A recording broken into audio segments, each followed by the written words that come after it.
Howdy, fellas.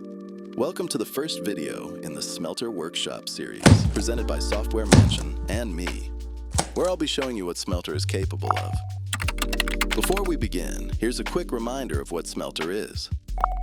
Smelter is an engine for real-time programmatic video composition, backed by an end-to-end GPU pipeline that handles the heavy processing seamlessly and controlled through a familiar React interface. Today, I'll show you how quickly you can create a video carousel with the help of AI. Before we start, you can download the Smelter repository and the Smelter Skills repository from here. I'll implement this feature inside the existing Smelter Editor application. It gives me a ready-made environment for testing. But what's important, with Smelter Skills, you can build this kind of functionality from scratch in your own Smelter project. Let's start by launching your favorite AI agent. I wrote a prompt that should create this functionality for me.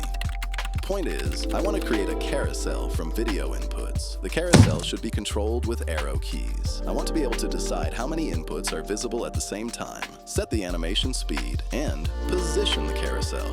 As an extra feature, the carousel will also be controlled by a clap or by a louder spoken word. That should be enough. Now it's time to burn through some tokens.